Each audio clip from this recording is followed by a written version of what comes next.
How safe is your tap water? I mean, do you trust it enough to drink it? I don't, which is why I have to buy drinking water. And most people in the city of Nairobi do. I mean, there are places in this country and other parts of Africa where you can find safe filtered drinking water, but not here. So today I want to do 3 things. How safe is tap water? Now, the second thing I want to identify is if I can make this water drinkable. Can I actually make it safe, and how? So that's step number 2. How do you like my handwriting, by the way? And finally, we need to test our results. So we must test in a lab. But first, let's quickly understand where our water comes from.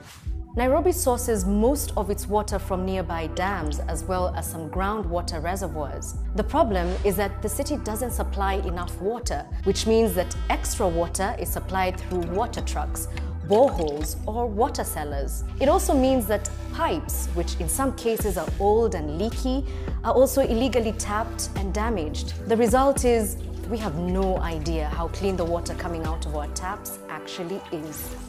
All right, it's time to do some experiments. I've got a jar here which I want to clean first with some rubbing alcohol, just so that it's completely clean and decontaminated. All right, that looks pretty clean to me. One of these samples will have the tap water, and the second sample we will boil that water for about a minute or 2. And when we take the samples to the lab, I'm very curious to see if there's going to be a noticeable difference. So let's go fill this in. We've got our first sample of just tap water. We've not done anything to it. And our second sample of boiled water. It's actually still a bit warm, nice. And for our third sample, we took raw river water. So I'm just gonna hold this here. Oh, you can see that. All the floating goodness in there.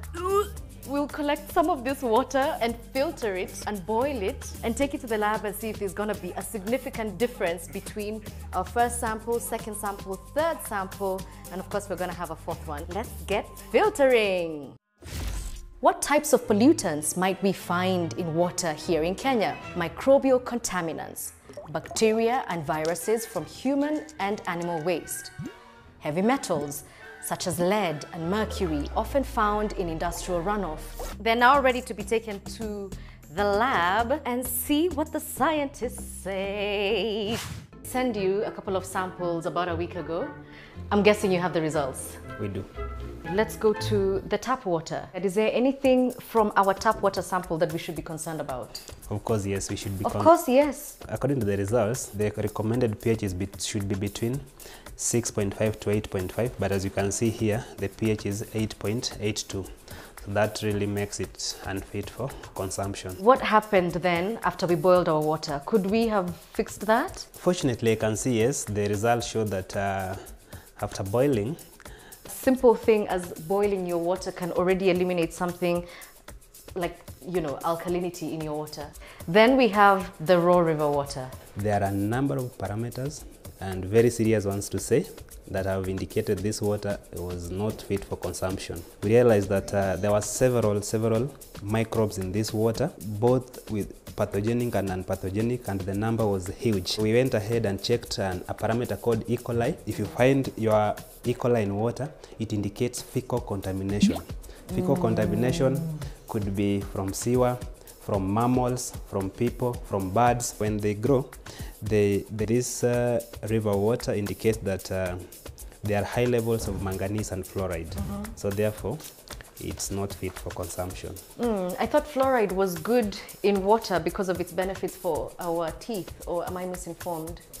No, everything to a given level becomes a poison, you know? Right. Yes, so everything above a given threshold becomes unfit. Okay. All right, so what have we learned from our little DIY experiment today? Well, the first thing is that despite looking very clean, tap water isn't always safe. This one we learned did not have any pathogens, but something as simple as a pH can disqualify it from being safe. So good to note. However, we also learned that doing something as simple as boiling the water can bring it up to safety standards. What else did we learn? That our waters here in Nairobi are in a sad state and that they contain all kinds of contaminants. So tell me, what other experiments do you want us to do for you? We really enjoy doing this. So thank you for watching and see you next time. Bye-bye.